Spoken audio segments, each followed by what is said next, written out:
Hello everyone, this is Neha Sharma and welcome to my YouTube channel Chemistry Educator. So start करते हैं हमारा आज का lecture. Last lecture में हमने क्या किया था, किसी भी इलेक्ट्रॉन के लिए क्या निकाली थी। अगर इलेक्ट्रॉन्स के लिए जो क्वांटाइज थी क्या थी, एनर्जी, वेलोसिटी एंड रेडियस। तो उसके लिए क्या निकाला था हमने, रेडियस निकाला था। क्या था वो, रेडियस के लिए क्या इक्वेशन निकाली थी हमने, R is equal to R not into n square divided by z, यही निकाला था, है ना। और यहाँ पे आर नॉट क्या था, ये बोर रेडियस था। इसको और हम किससे डिनोट कर सकते हैं, ए नॉट से, है ना। ये क्या था, बोर रेडियस, या क्या बोल सकते हैं हम इसको, बोर कांस्टेंट। ठीक है, इसकी वैल्यू की बात अगर हम करें तो कितनी थी, 0.529 एंगस्ट्रॉम। ठीक है, फिर क्या निकाला था हमने, वेलोसिटी। वेलोसिटी कैसे निकलती है, v not z divided by n, है ना। तो यहाँ v नॉट की वैल्यू क्या थी, 2.18 इंटू 10⁻6 मीटर पर सेकेंड, है ना। यही वैल्यू थी ना। ठीक है, फिर हमने टोटल एनर्जी निकाली। फर्स्टली काइनेटिक एनर्जी निकाली, पोटेंशियल एनर्जी निकाली, दोनों को ऐड करा तो क्या आया, टोटल एनर्जी। और इसकी क्या इक्वेशन आई थी, minus e not into Z square divided by n square. ठीक है, और यहां से ई नॉट की अगर हम वैल्यू निकाल रहे थे तो क्या थी, ई नॉट की वैल्यू फिक्स थी, कितनी थी, 13.6 इलेक्ट्रॉन वोल्ट, है ना। और अगर हम जूल में कन्वर्ट करें तो 2.18 इंटू 10⁻⁻18 जूल। क्लियर, यही आया था ना। चलो तो इससे रिलेटेड एक क्वेश्चन कर लेते हैं, उसके बाद आगे प्रोसीड करेंगे। ठीक है, देखो क्या था, how much time does an electron take to complete one revolution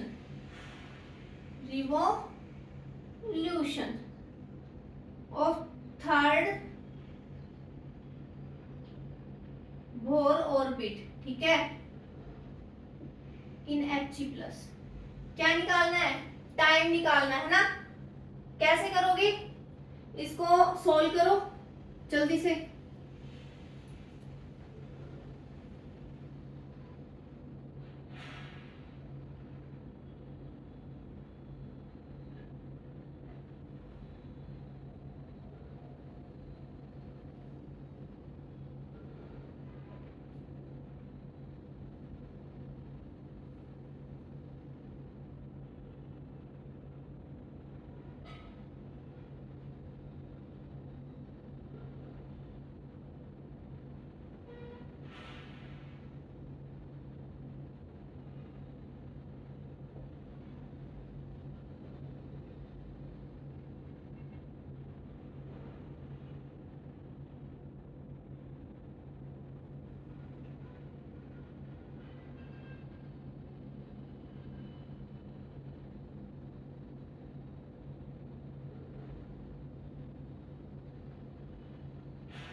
देखो निकल गया।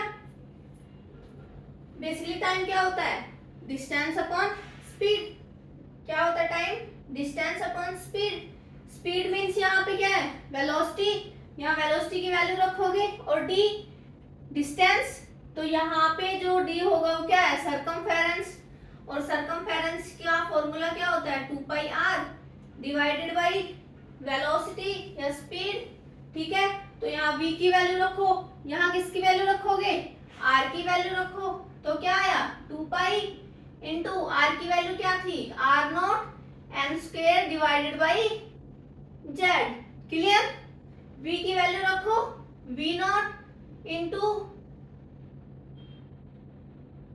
z square, sorry z by n, है ना, यही था ना, z बाई n। ठीक है, इसको सॉल्व करोगे तो क्या आ गया, 2 पाई r नॉट, n ऊपर गया n cube divided by v not z square. ठीक है, तो अब इनकी वैल्यू पुट कर दो, तो क्या है 2 इंटू 3.14, r नॉट की वैल्यू कितनी है 0.53529 है ना, अप्रोक्सीमेटली हमने लिया 0.53। ठीक है, n क्यूब, n कितना है, थर्ड बोर ऑर्बिट, है ना, तो n की वैल्यू कितनी हो गई 3, और 3 का क्यूब है तो कितना आ गया 27 डिवाइडेड बाई v नॉट की वैल्यू 2.18 इंटू 10⁻⁶। z की वैल्यू क्या है, z हीलियम के लिए हीलियम प्लस, यहाँ z की वैल्यू क्या आ जाएगी 2, है ना, क्योंकि यहाँ पे तो इलेक्ट्रॉन डिक्रीज हुए हैं, प्रोटॉन की वैल्यू सेम रहती है, तो यहाँ पे कितना आ गया 4, 2 का स्क्वायर, है ना। क्लियर, तो अब अगर इसको हम सोल्व करेंगे तो जो भी आंसर आएगा वो क्या आ गया हमारा, टाइम आ गया। ठीक है, आ गया समझ। चलो, हमने लास्ट क्लास में बताया था कि n क्या होता है, z क्या होता है ना, n क्या होता है, n को हम ऑर्बिट नंबर्स बोल सकते हैं, या क्या बोल सकते हो आप, सेल नंबर। कैसे डिनोट करते थे, देखो ये कोई न्यूक्लियस है, ये फर्स्ट सेल, सेकंड, थर्ड, है ना, जैसे ये कोई, यहाँ पे कोई इलेक्ट्रॉन है ना, तो ये जो सेल है, ये इसको हम कौन सी सेल मानेंगे, फर्स्ट। ये कौन सी हो गई बताओ, ये सेल थर्ड सेल होगी ना। क्लियर, तो अब जैसे फॉर हाइड्रोजन एटम, अगर मैं हाइड्रोजन एटम के लिए एनर्जी निकालूं, जैसे E1, E2, E3, E4, है ना, चलो हाइड्रोजन एटम के लिए हम क्या निकालेंगे, एनर्जी। एनर्जी का फॉर्मूला क्या निकाला था हमने, -E0 z square divided by n square. Clear, तो हाइड्रोजन के लिए क्या हो गया, z की वैल्यू 1। ठीक है, तो क्या आ गया 1/n स्क्वायर। अब हम निकाल रहे एनर्जी फॉर फर्स्ट सेल। ठीक है, फर्स्ट ऑर्बिट के लिए निकालोगे तो यहाँ n की वैल्यू क्या आएगी 1, E0 की वैल्यू आपको पता है 13.6 लेते हैं, तो यहां से E1 के लिए वैल्यू क्या आ गई 13.6 इलेक्ट्रॉन वोल्ट। क्लियर, अगर मैं E2 की बात करूं, सेकंड सेल के लिए बात करूं तो कितनी आएगी, 2 रख देंगे, 4, 13 माइनस 6 इंटू 1/4, इसको सोल्व करेंगे तो क्या आएगा -3.4 इलेक्ट्रॉन वोल्ट। ऐसे ही सिमिलर थर्ड के लिए निकालो एंड फोर्थ के लिए निकालो, जल्दी से निकालो क्या होगा, यहाँ पे 3 रखेंगे 1/9, तो कितना आया -1.51 इलेक्ट्रॉन। क्लियर, एंड फोर्थ के लिए क्या आ गया 1/16, 0.85 इलेक्ट्रॉन। क्लियर, हम सेल्स को ऐसे रिप्रेजेंट करते हैं, और कैसे रिप्रेजेंट करोगे, अदर वे क्या है, ऐसे है ना, जैसे यहाँ पे N1 2 3 4 एंड सो ऑन, ये कितना आ गया N इंफिनिटी। ठीक है, तो N1 के लिए जो एनर्जी आई थी, इधर एनर्जी लिखेंगे तो N1 के लिए एनर्जी कितनी आई थी -13.4 इलेक्ट्रॉन वोल्ट। N2 के लिए कितनी आई -3.4 और N3 के लिए -1.51, E4 -0.85। ठीक है, और N इंफिनिटी के लिए जो एनर्जी की वैल्यू होती है वो कितनी होती है 0। ठीक है, क्लियर, आगे समझ में। ठीक है, तो कुछ बेसिक टर्म है, हम उसको देख लेते हैं। जैसे एक ग्राउंड स्टेट, एक्साइटेड स्टेट, मैंने लास्ट लेक्चर में भी इसके बारे में बताया था, है ना। ग्राउंड स्टेट क्या होती है, लोएस्ट एनर्जी स्टेट होती है ना। और क्या बोल सकते हैं, जहां पे इलेक्ट्रॉन नेचुरली फाउंड होता है। क्या होता है, नेचुरली फाउंड होता है। तो अगर अब मेरे को बताओ कि इलेक्ट्रॉन की जो स्टेबिलिटी है वो अगर हम इंक्रीज करते हैं, है ना, अगर इलेक्ट्रॉन की स्टेबिलिटी इंक्रीज करते हैं तो उसकी एनर्जी क्या होगी, उसकी एनर्जी डिक्रीज हो जाएगी, है ना। तो जो लोवेस्ट एनर्जी स्टेट है जहां पे इलेक्ट्रॉन नेचुरली फाउंड होता है, वहां पे उसको और हम क्या बोल सकते हैं, मोस्ट स्टेबल स्टेट। तो वहां पे एनर्जी क्या है, लोवेस्ट एनर्जी है ना। तो जहां पे लोवेस्ट एनर्जी होगी वहां पे स्टेबिलिटी क्या होगी, ज्यादा होगी। तो देखो जो N1 है ये बेसिकली हमारी क्या है, ग्राउंड स्टेट है। यहाँ पे इलेक्ट्रॉन की स्टेबिलिटी ज्यादा होती है, मैक्सिमम होगी, है ना। ये मोस्ट स्टेबल इलेक्ट्रॉन होगा इस केस में। ठीक है, देखो क्या है ग्राउंड स्टेट। ग्राउंड स्टेट को हम क्या बोल सकते हैं, लोअर एनर्जी स्टेट। और क्या बोल सकते हो आप, वेयर इलेक्ट्रॉन फाउंड नेचुरली। ठीक है, क्या है, नेचुरली फाउंड होता है। और क्या बोल सकते हो आप, it's a most stable state. क्या है, stable state. Clear,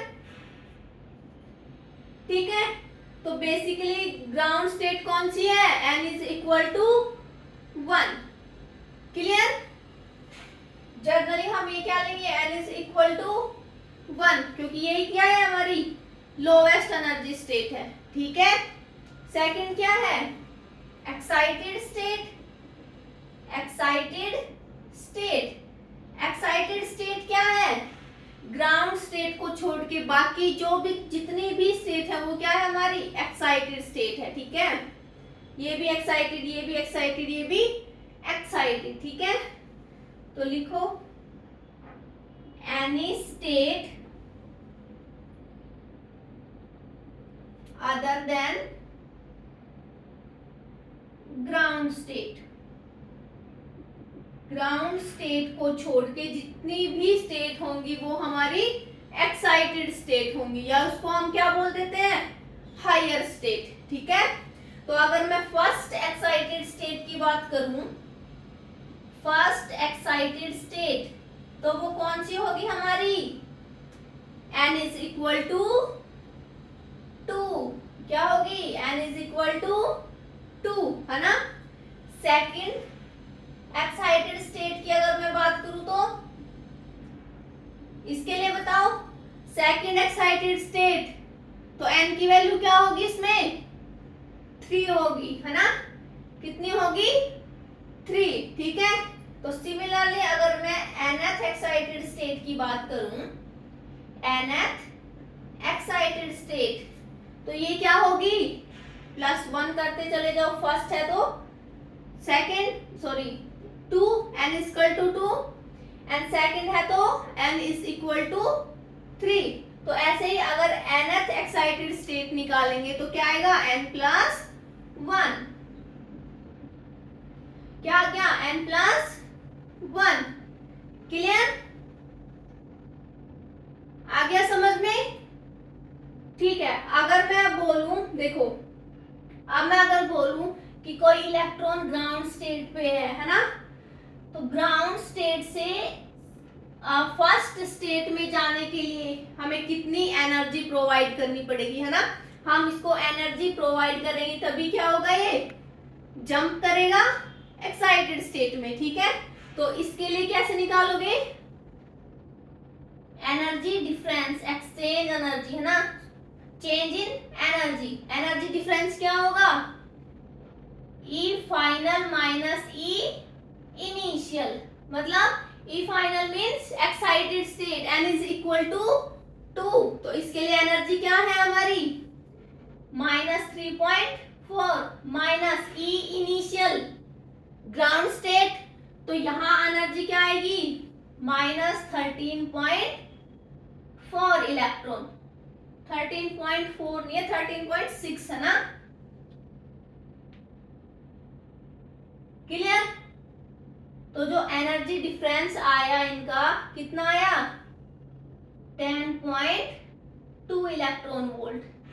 means ground state वाले इलेक्ट्रॉन को हम एक्साइटेड, फर्स्ट एक्साइटेड स्टेट में भेज रहे हैं, जंप कर रहा अगर इलेक्ट्रॉन, तो उसको कितनी एनर्जी प्रोवाइड करनी पड़ेगी, 10.2 इलेक्ट्रॉन वोल्ट। ठीक है, ग्राउंड स्टेट से excited state, first excited state में जंप करने के लिए इलेक्ट्रॉन को कितनी एनर्जी प्रोवाइड करनी पड़ेगी, 10.2 इलेक्ट्रॉन वोल्ट। क्लियर? समझ आ गया? ठीक है, तो जल्दी से इसको नोट डाउन करो।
हो गया?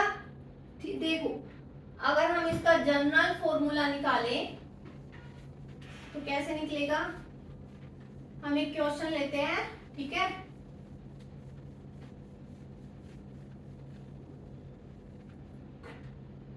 देखो क्या है,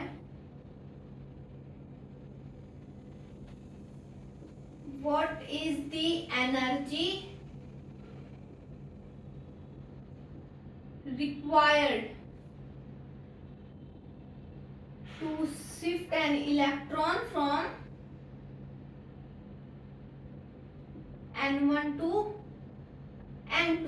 ठीक है, तो इसके लिए कैसे निकालोगे, देखो क्या होता है, delta E is equal to E final minus E initial. Clear? तो बताओ एनर्जी का फॉर्मूला क्या है, -E0 Z² divided by n²। तो E फाइनल कौन सा है हमारा, n2, n1 से कहा जा रहा है n2, तो ये फाइनल हो गया। तो यहाँ क्या लिख दोगे, n2 का स्क्वायर माइनस E इनिशियल क्या आएगा, E0 into Z² divided by n1 का स्क्वायर। क्लियर? तो यहां से देखो कोई कॉमन निकल रहा है, E0 Z²। ठीक है, तो क्या आ गया, 1/n1² माइनस 1/n2²। ठीक है, तो जो फाइनली जो फॉर्मूला आया वो क्या आ गया, E naught Z square 1 minus n1 square minus 1 upon n2 square. Clear? And condition is n1 is less than n2। ठीक है, n1 क्या होगा, always less than n2। Clear? तो जल्दी से नोट डाउन करो, फिर इससे रिलेटेड कुछ एग्जाम्पल देख लेते हैं।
ठीक है, चलो तो एक एग्जाम्पल देख लेते हैं।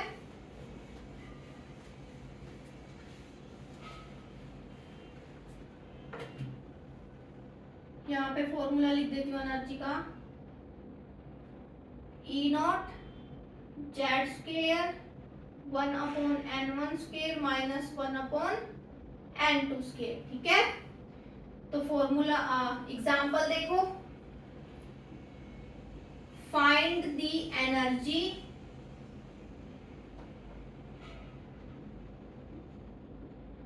required for an electron to jump कहां से कहां तक, from second state to fourth excited state. क्या है, second state to fourth excited state of hydrogen atom.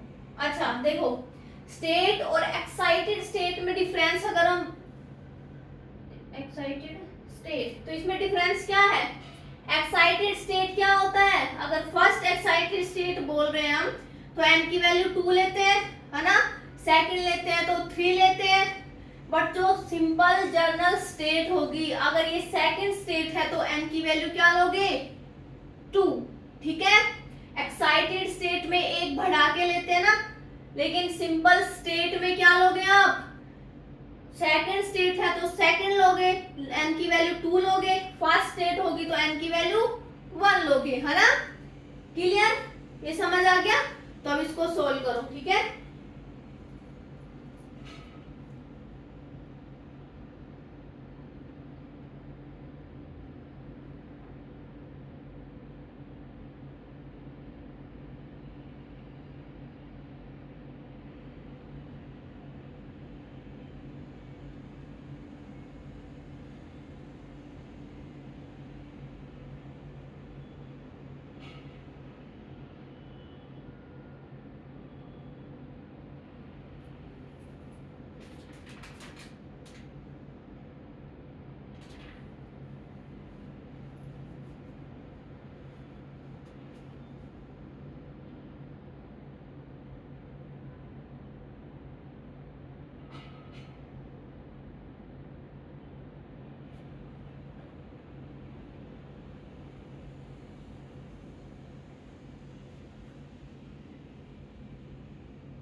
देखो क्या फॉर्मूला था हमारा, E naught Z square 1 minus n1 square minus 1 upon n2 square. ठीक है, क्या दे रखा है हमें, देखो ई नॉट की वैल्यू 13.6, क्लियर। जेड किसके लिए, हाइड्रोजन एटम के लिए, है ना। तो कितना आ गया 1। N1 की वैल्यू क्या है बताओ, N1 कहां से कहां तक हो रहा है, second state to fourth excited state, ठीक है। तो सेकंड स्टेट मींस N1 की क्या वैल्यू आएगी 2, तो 2 का स्क्वायर कितना आया 4, 1/N2 स्क्वायर, N2 क्या आ गया fourth excited state means N2 की वैल्यू क्या आ गई 5, है ना। और 5 का स्क्वायर 25, ठीक है 25। अब इसको सोल्व करो, 13.6 मल्टीप्लाई बाई 100 एलसीएम, तो कितना आया 16 डिवाइडेड 21, है ना, 21 डिवाइडेड बाई 100, क्लियर। तो इसको सोल्व करेंगे तो क्या आ गया हमारे पास 2.85 इलेक्ट्रॉन वोल्ट, क्लियर, आ गया समझ, ठीक है। तो नेक्स्ट एग्जांपल लिखो, what is the minimum energy, what is the minimum energy required to send an electron in ground state of He plus to an excited state, excited state, ठीक है। ये क्वेश्चन सॉल्व करो।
हो गया solve, देखो क्या बोल रखा हमें, what is the minimum energy required to send an electron in ground state to excited state, है ना।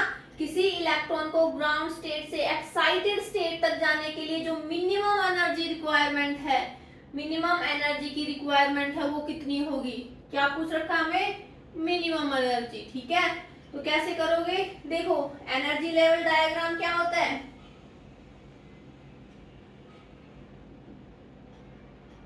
जैसे मानो ये है, ये क्या है, n इक्वल टू 1 इंफिनिटी, है ना, क्लियर, ये है।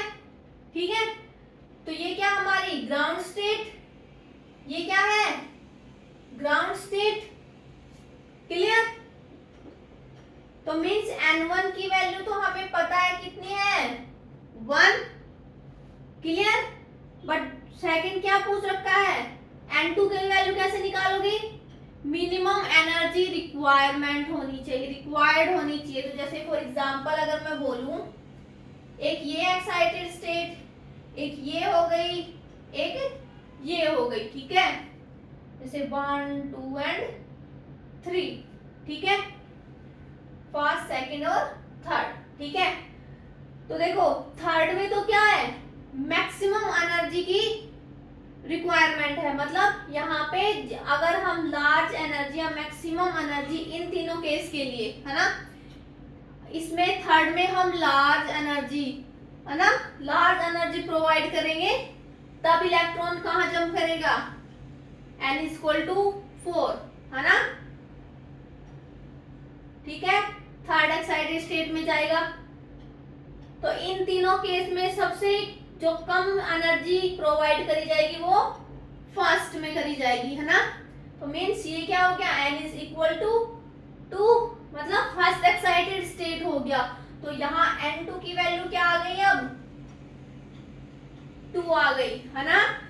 तो एक्साइटेड स्टेट जहां से मिनिमम एनर्जी प्रोवाइड करी जा सकती है ना, तो वो क्या आ गया, n2 की वैल्यू 2 आ गई। तो अब आप निकाल दोगे, कैसे निकालोगे, एनर्जी का फॉर्मूला दे रखा है, E नॉट कितना है 13.6, और क्या दे रखा है हमें, He प्लस के लिए दे रखा है ना। तो उसके लिए Z की वैल्यू क्या आएगी, हीलियम के लिए 2, Z स्क्वायर मीन्स 2 का स्क्वायर कितना आया 4, multiply by 1 upon n1 square, n1 1 है, माइनस n2 कितना है 2, तो कितना आया 1/4, क्लियर। तो इसको अगर हम सोल्व करें तो कितना आ गया, 13.6 इंटू 4 इंटू 3/4, 4 से 4 कैंसिल, तो कितना आया 40.8 इलेक्ट्रॉन वोल्ट, क्लियर। आ गया समझ में, जल्दी से नोट डाउन करो।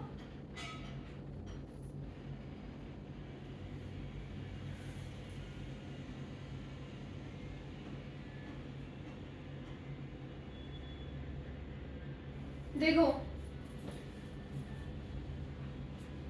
नेक्स्ट कुछ बेसिक टर्म्स, और जैसे बाइंडिंग एनर्जी, है ना, और क्या है आयनाइजेशन पोटेंशियल, एक्साइटेशन पोटेंशियल, है ना। तो बाइंडिंग एनर्जी क्या होती है, बाइंडिंग एनर्जी क्या होगी बताओ, इलेक्ट्रॉन और न्यूक्लियस के बीच में जो बॉन्ड बना है उसको कंप्लीटली ब्रेक करने के लिए जिस एनर्जी की रिक्वायरमेंट होगी वो क्या होगी हमारी, बाइंडिंग एनर्जी, है ना।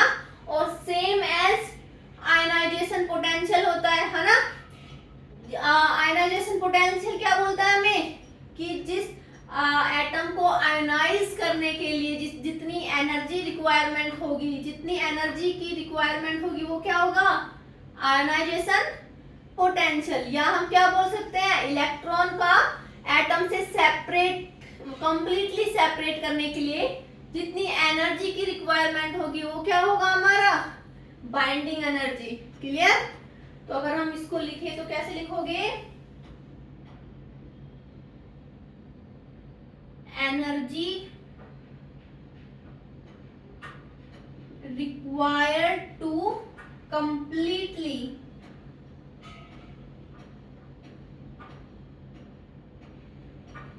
break the bond between किस किस के बीच में,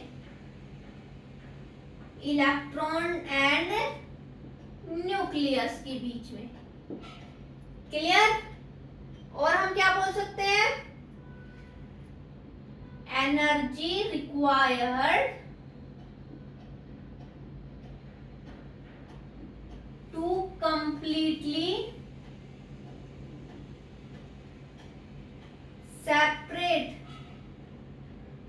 इलेक्ट्रॉन फ्रॉम एटम। क्लियर? आ गया समझ? ठीक है।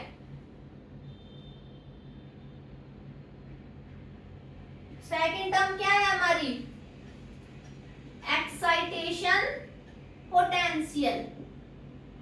एक्साइटेशन पोटेंशियल क्या होता है, पोटेंशियल डिफरेंस, कितना पोटेंशियल डिफरेंस चाहिए इलेक्ट्रॉन को एक्साइटेड स्टेट तक ले जाने के लिए, है ना, वो क्या हमारा एक्साइटेशन पोटेंशियल। तो क्या आ गया, potential difference, potential difference to send an electron to an excited state. Clear? आ गया समझ एक्साइटेशन पोटेंशियल क्या होता है। Third is ionization potential. ये अभी मैंने बताया, ये कैसे होता है, सेम एज बाइंडिंग एनर्जी, है ना, पोटेंशियल ये सेम एज बाइंडिंग एनर्जी होता है, या फिर क्या बोल दो, energy required to ionize an atom. किसी एटम को आयोनाइज होने के लिए जितनी एनर्जी की रिक्वायरमेंट होगी, है ना, या पोटेंशियल की रिक्वायरमेंट होगी, वो क्या आ गया, आयोनाइजेशन पोटेंशियल, है ना। आयोनाइजेशन पोटेंशियल और बाइंडिंग एनर्जी सेम ही है, ठीक है। फर्क क्या है, बाइंडिंग एनर्जी के लिए यूनिट क्या करोगे use, electron volt, and ionization potential के लिए क्या करोगे, वोल्ट, और इसके लिए भी यूनिट यूज क्या करोगे, वोल्ट। क्लियर? जल्दी से नोट डाउन करो।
हो गया?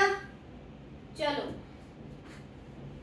तो इनसे रिलेटेड एग्जाम्पल देख लेते हैं कुछ, ठीक है, फिर आपको ये अच्छे से समझ आ जाएगा। ठीक है, देखो फॉर एग्जाम्पल क्या है, in a hydrogen atom the electron present in ground state. कहाँ पे प्रेजेंट है, ग्राउंड स्टेट पे, ठीक है।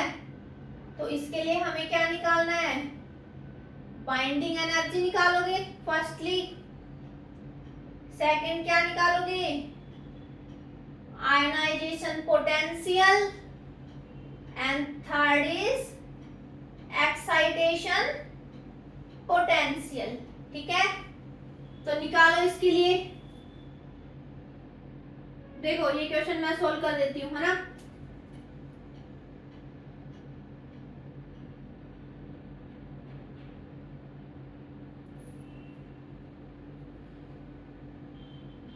ये क्या है, n इज इक्वल टू 1, ये 2, ये 3, ये 4 और ये क्या है, n is equal to infinity. ठीक है,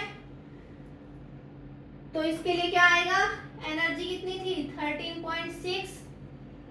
ठीक है, तो ये क्या बोल रहा है, बाइंडिंग एनर्जी क्या होती है, कंप्लीटली ब्रेक कर देती है इलेक्ट्रॉन और न्यूक्लियस के बॉन्ड को। मींस इलेक्ट्रॉन ये क्या है, ग्राउंड स्टेट में है ना, और ये इंफिनिटी मतलब maximum energy, sorry maximum excited state. ठीक है, तो अगर यहाँ पे एनर्जी 13.6 है ना, क्लियर। तो इन दोनों को इसको इलेक्ट्रॉन को यहां तक पहुंचने के लिए कितनी एनर्जी की रिक्वायरमेंट होगी, बताओ कितनी एनर्जी की रिक्वायरमेंट होगी। ई फाइनल माइनस ई इनिशियल कितनी, 13.6 है ना।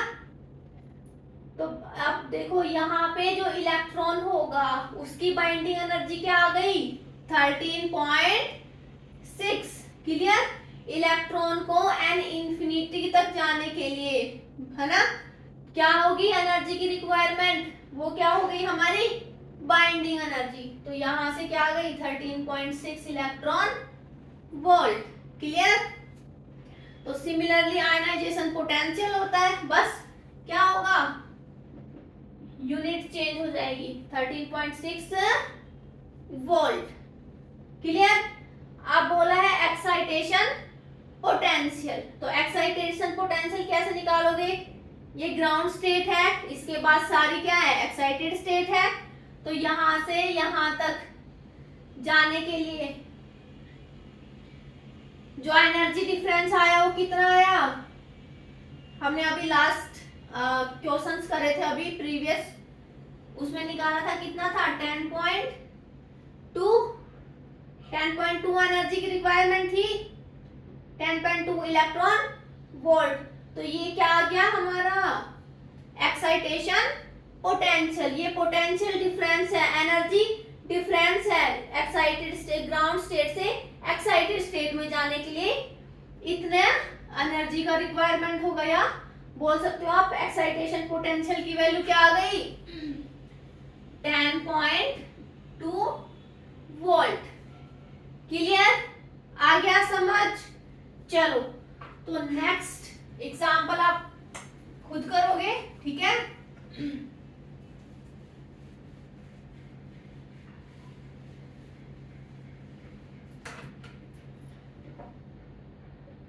For an electron in hydrogen atom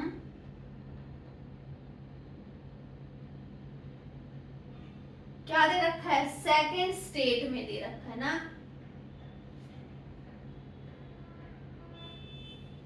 तो इसके लिए फर्स्ट क्या निकालोगे बाइंडिंग एनर्जी, सेकंड क्या है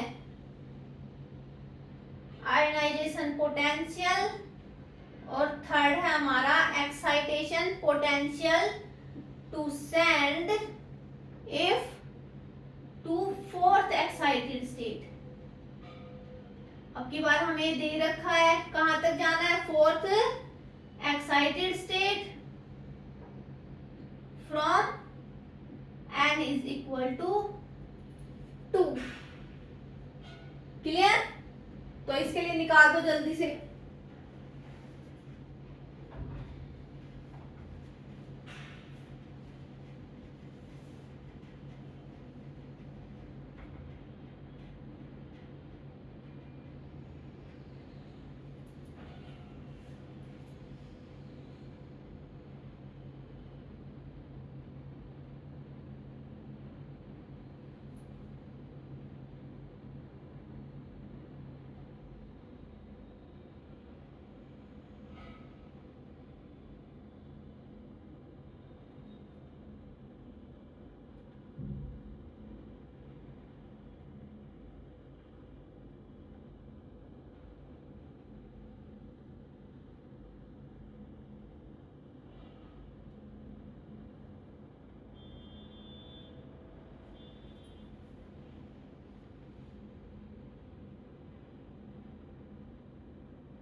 हो गया।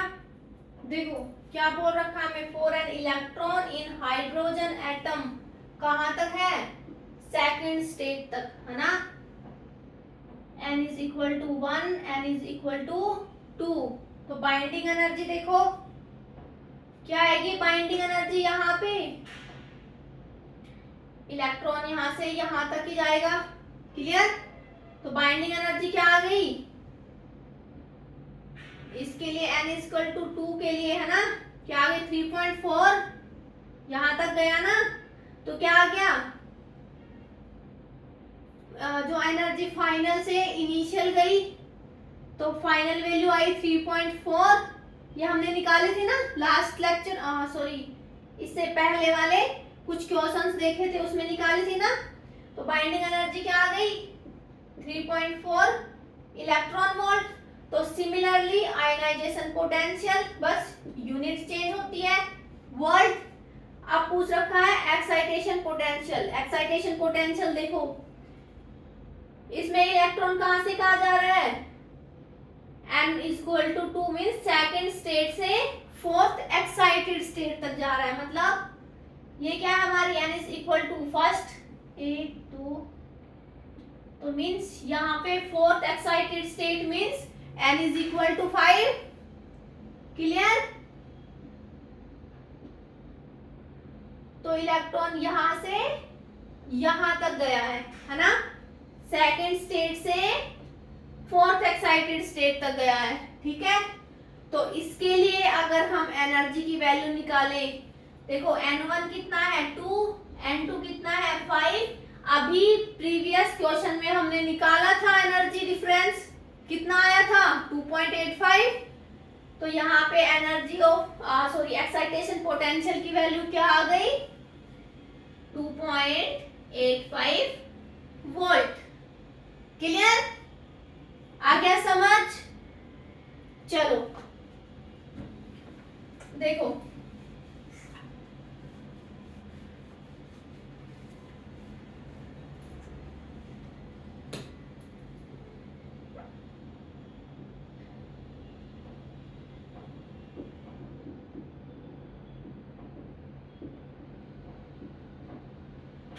ठीक है, ये दे रखा है, जैसे हमें पता है एनर्जी लेवल डायग्राम, ठीक है, एनर्जी लेवल्स दे रखे हैं ना। अगर मैं बोलूं कोई इलेक्ट्रॉन यहाँ है और यहाँ पे जंप कर गया, तो इसके लिए एनर्जी डिफरेंस क्या होगा, निकाला था हमने, कितना था 10.2। मींस आप ये भी बोल सकते हो कि ग्राउंड स्टेट से फर्स्ट एक्साइटेड स्टेट में जाने के लिए हम कितनी एनर्जी प्रोवाइड करेंगे 10.2 एनर्जी, सॉरी इलेक्ट्रॉन को जो रिक्वायरमेंट होगी एनर्जी की वो कितनी होगी 10.2 इलेक्ट्रॉन वोल्ट, ठीक है। तो ये क्या आ गया एनर्जी डिफरेंस, मींस ना ज्यादा ना कम, exactly same value 10.2 electron volt energy provide करेंगे इलेक्ट्रॉन को, तभी वो क्या करेगा जंप करेगा फर्स्ट एक्साइटेड स्टेट में, ठीक है। और जो ये एनर्जी की रिक्वायरमेंट थी, जो यहाँ इलेक्ट्रॉन को एनर्जी प्रोवाइड कर रहा है, वो कहाँ से प्रोवाइड हो रही है, लाइट से प्रोवाइड हो रही है। कहाँ से प्रोवाइड हो रही है, लाइट से प्रोवाइड हो रही है ना। हमने फोटो इलेक्ट्रिक इफेक्ट में पढ़ा था कि लाइट जब किसी स्टेट पर जब साइन करती है ना, और क्या करती है फिर वो इलेक्ट्रॉन को एनर्जी प्रोवाइड करती है ना। तो इलेक्ट्रॉन क्या हो जाएगा फिर एक्साइटेड स्टेट में जंप कर जाएगा, या फिर हम क्या बोलते थे फोटो इलेक्ट्रिक इफेक्ट में, इलेक्ट्रॉन का इजेक्शन हो जाता है ना, इलेक्ट्रॉन निकल जाता है, या बोल सकते हो electron in this case electron क्या हो गया जंप हो गया एक्साइटेड स्टेट में, क्लियर। तो यहां से अगर मैं फोटोन की एनर्जी देखूं तो वो क्या थी E equal to hc divided by lambda, ठीक है। और इस केस में हमने क्या निकाला था del E naught Z square 1/n1 square minus 1/n2 square, ऐसे निकालते थे एनर्जी डिफरेंस। जब लाइट प्रोवाइड करते हैं, यहाँ पे एनर्जी प्रोवाइड होती है इलेक्ट्रॉन को, इलेक्ट्रॉन जंप करता है एक्साइटेड स्टेट में, है ना। तो जो फोटोन की एनर्जी है शुड बी इक्वल टू किसके होनी चाहिए, दिस एनर्जी के, ठीक है। तो अगर हम इनकी वैल्यू को इक्वल कर देते हैं तो क्या फॉर्मूला आता है हमारे पास, क्या इक्वेशन आएगी, देखो E naught Z square 1/n1 square minus 1/n2 square, ठीक है। तो यहां से निकालो 1/λ, क्या आ गया, E naught divided by H C into Z square 1/n1 square minus 1/n2 square. Clear. आपको पता है 1/λ क्या होता है, वेव नंबर, है ना। तो ये क्या हो गया, वेव नंबर न्यू बार, और इसको हम क्या मान लेंगे, कैपिटल आर, है ना। इसको हम मानेंगे capital R into Z square. ये टर्म सिमिलर रहेंगी ऐसे की ऐसे, ठीक है। तो क्या इक्वेशन आ गई हमारे पास, mu bar equal to capital R into Z square into 1/n square minus 1/n2 square, ठीक है। तो जो ये आर है ये क्या होगा, इस आर को हम क्या बोलेंगे, रैडबर्ग कांस्टेंट, क्या बोलोगे, रैडबर्ग कांस्टेंट। और ये आपको पता है ये क्या है, वेव नंबर, ठीक है। अच्छा, रैडबर्ग कांस्टेंट की वैल्यू क्या होगी, इसकी वैल्यू होती है 1.1 इंटू 10⁻⁷ मीटर इनवर्स, ठीक है। और अगर हम 1/r ले तो इसकी वैल्यू आएगी 91.1 नैनोमीटर, ठीक है।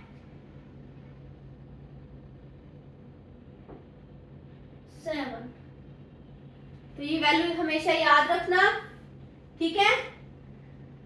आ गया समझ में, जल्दी से नोट डाउन करो इसको।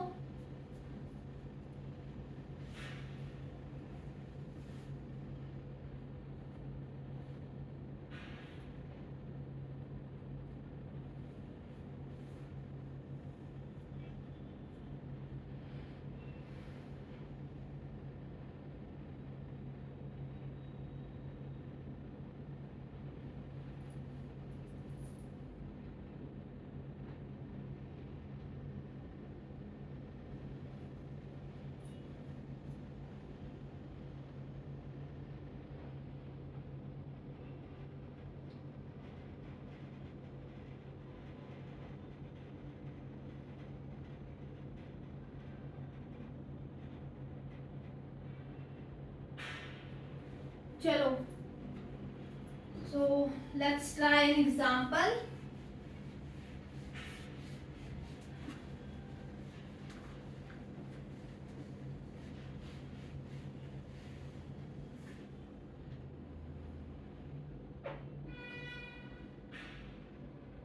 Find, तो what is the wavelength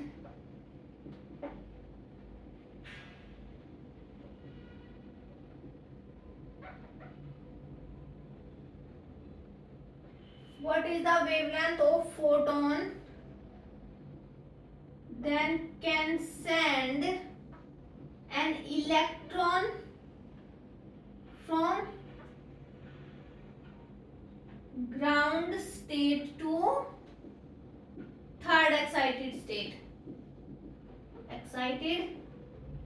state in hydrogen atom। तो इसके लिए क्या निकालोगे आप, वेवलेंथ निकालो।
हो गया solve.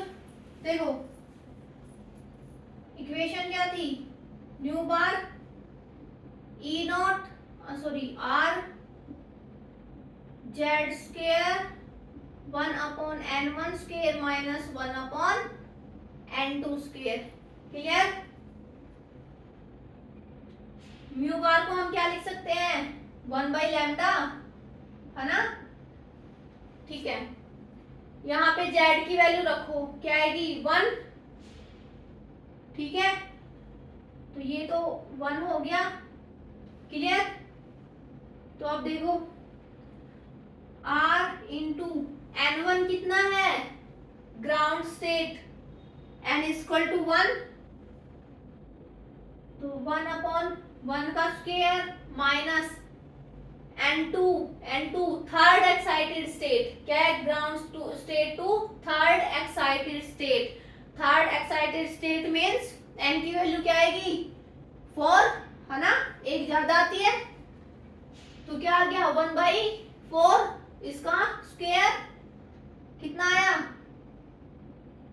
16। Clear.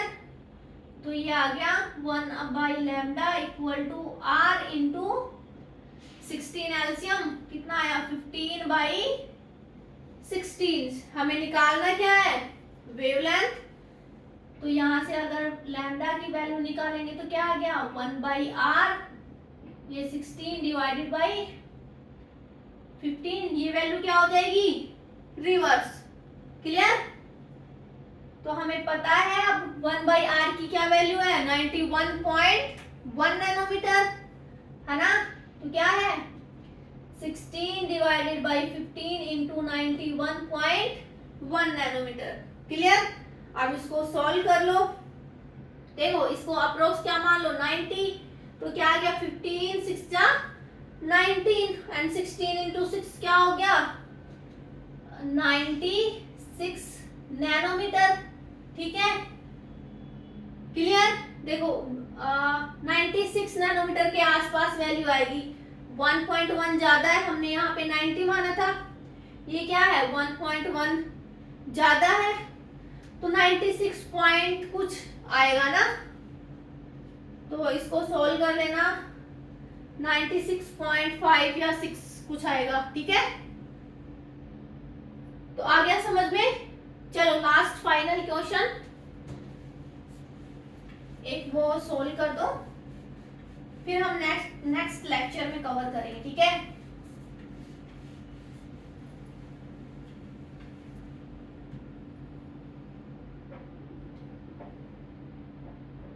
Find the wavelength of photon that can ionize an electron in ground state of hydrogen atom। ठीक है, इसको सॉल्व कर दो।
देखो क्या होगा इसमें, क्या दे रखा है हमें, वेवलेंथ फाइंड आउट करनी है और ये क्या रखा है, आयोनाइज हो रहा है electron, ground state of atom. मतलब N1 की वैल्यू तो हमें पता है कितनी आ गई, 1 है ना। फॉर्मूला क्या है, 1 by lambda are Z square 1 upon N1 square minus 1 upon N2 square.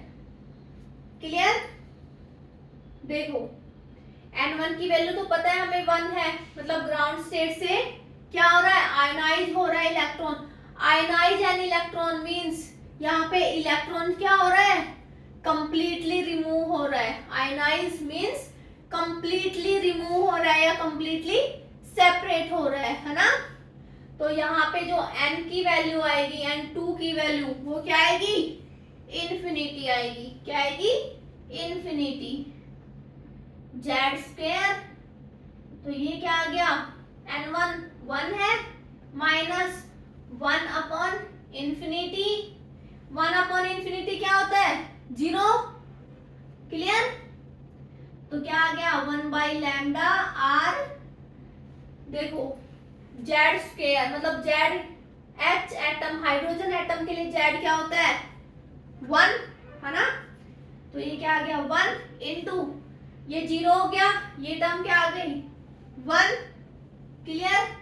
तो फाइनली जो लैम्डा की वैल्यू क्या आएगी, 1 बाई आर।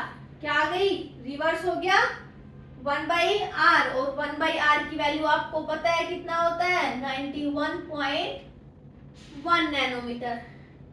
क्लियर, आ गया समझ। N2 की वैल्यू हमने इन्फिनिटी क्यों रखी, क्योंकि इलेक्ट्रॉन का क्या हो रहा है, आयनाइजेशन हो रहा है। आयनाइज हो रहा है इलेक्ट्रॉन मींस ये कंप्लीटली रिमूव हो रहा है फ्रॉम एटम। ठीक है, आ गया समझ। आई होप आपको अच्छे से समझ आ गया होगा आज का lecture. So thank you so much.